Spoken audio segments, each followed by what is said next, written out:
What up mga solid subscribers, no? So ngayon papanoorin po natin itong mga updates sa regarding sa ating Mahalima, no? So syempre, wala tayong ibang papanoorin kundi si Miss O, no? Napakasolid po talaga ng Miss O, no? So subscribe kayo dyan, isa sa mga sobrang solid na mga gumagawa talaga ng updates sa ating P-pop community, especially SB19, no? So eto, without further ado, let's all watch this.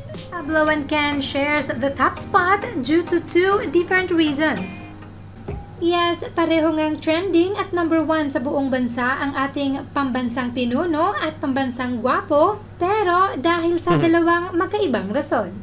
Una, trending si Ken because his birthday is approaching, that is on January 12.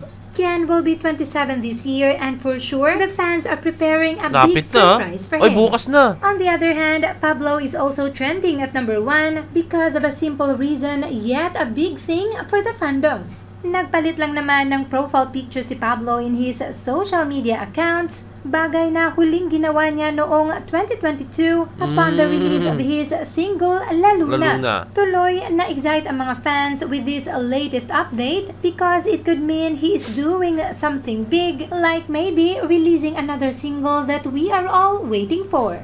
This is definitely a Pabken moment.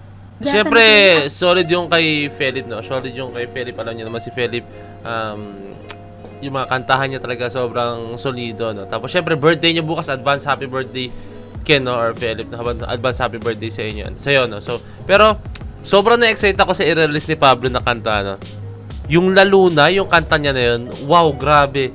As in, sumabog po talaga utak ko dun. As in, alam ko medyo OA. Pero, as in, sumabog po talaga utak ko. Sobrang ganda, sobrang napaka on point ng lyrics, sobrang, alam mo yun, yung feels, to the point nga na ginawa ko po siya ng sayaw, no? So, kung gusto nyo makita yung video na yun, click nyo lang yung profile ko, no? Yung mag-click nyo yun sa home, ayun nyo agad yung lalabas, or, ano nyo lang, point of pen, La Luna Dance Choreography, no?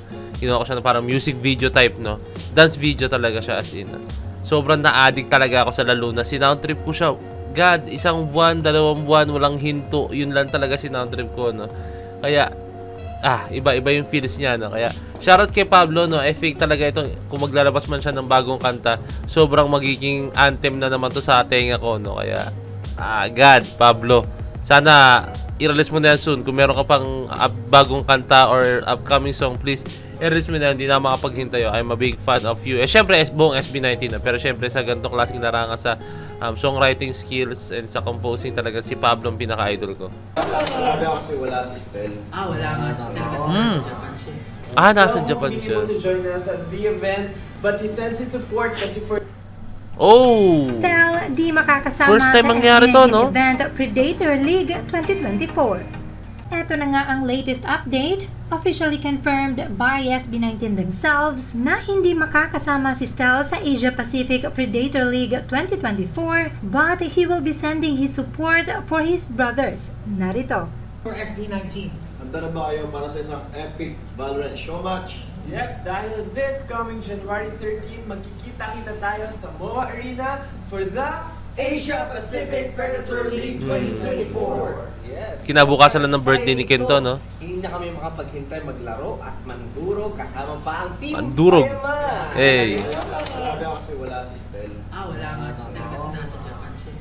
Still won't be able to join us at the event, but he sends his support kasi for sure, matinding laban to. Matinding laban na naman. Grabe talaga. See you! So, ayun, hindi makasama si Stel, no? So, hindi ko alam kung comment down below kung magpe-perform si Stel or what, kung magsasayaw sila, no? Pero I think may special performance sila dyan na nagagawin, no? Pero, sayang lang, iba kasi yung dating, no? Or iba yung parang pinaka-joy na nagagawa ni Stel talaga pag kasama siya sa performance or kasama niya yung kanyang mga brothers, no? So, iba talaga yung nadadala ni Stel, no? Kaya, sayang lang, nanghihinayin din ako kasi nanghihinayan ako. Pero wala tayong magagawa, ganun talaga, no? Kumbaga may sarili silang priorities or what, no? Pero syempre, ano naman yan eh. Yung ginagawa naman ni Stel hindi lang para sa kanya, no? I think for his own growth din yun, no? Para sa growth niya rin yun, no? Para sa sarili niya and para sa kanyang mga brothers, no? Kasi isipin niyo to, no? Pag nag-grow si Stel, pag halimbawa mga kung ano man, hindi ko alam kung ano ginagawa niya sa Japan, ha? Comment down below. Pero pag nag-grow si Stel, syempre kahit sa ibang aspeto naman, no? Pag nag-grow si Stel, mas makikilala lalo ang SB19, no? And alam ko kilala siya sa buong mundo, no? Pero mas makikilala lalo ang SB19, no? And I think magandang opportunity yun na mas umano yung individuals nila, no, mas para mas maging mas solido, no, kasi mas naging nabulol ako, pag mas naging solido ang kanilang individuals, no, as a group, pag pinanood mo sila, magiging ang sarap panoorin nila, no. Kumbaga kahit sa katumingin, kahit siya tingnan mo, grabe yung confidence, yung talent nila talaga overflowing lang talaga, no. And isa nga to sa nakita ko sa SB19, no, kasi may kanya-kanya silang identity, may kanya-kanya silang strengths, no. So simulan natin kay Stell. Si Stell yung boss niya, and syempre yung pagkasayaw niya napaka-solid talaga, no. Ayun yung strengths niya.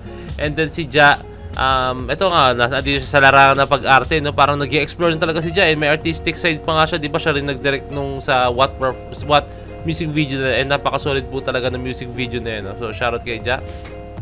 And then ito naman si Pablo, alam niyo na, si Pinuno, songwriting ability niya, yung pagko-compose niya talagang napaka on point talaga, no?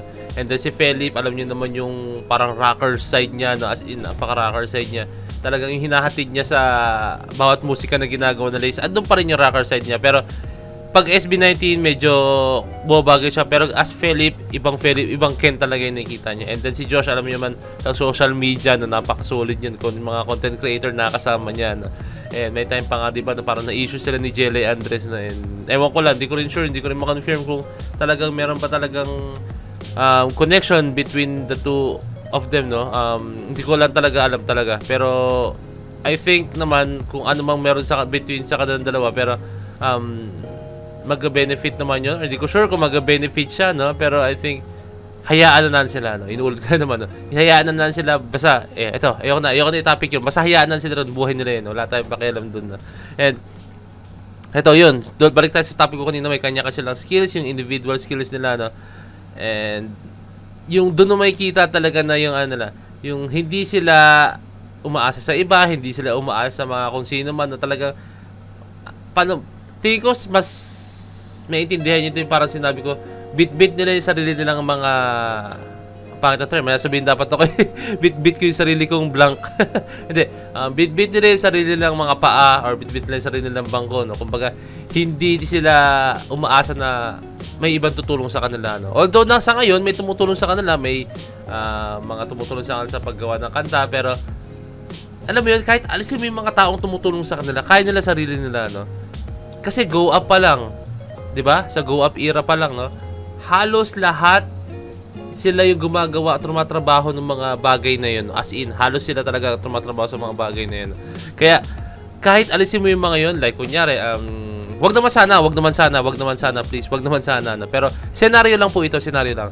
If ever man bumagsak ang SB19, tapos yung tipong, yung pagkabagsak nila is parang on a negative side, hindi na alam kung ano man yun, tapos parang wala nagtiwala sa kanila, na biglang nawalan sila ng mga supporters or what to.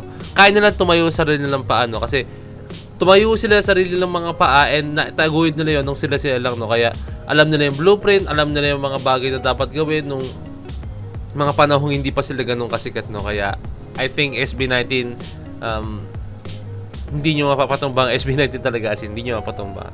Ayun lang nakikita ko regarding dito, no? And ayun lang, masyado ako maraming sinabi, pero ayun lang, supportan natin ang SB19 na. Let's go. And advance happy birthday Ken or Philip. Let's go. So yun lang, kung may request pa message nyo sa Facebook page ng Point of Pits. Nabubulol ako, I'm very very sorry, no? So this is Point of Pits signing out. Peace, let's G.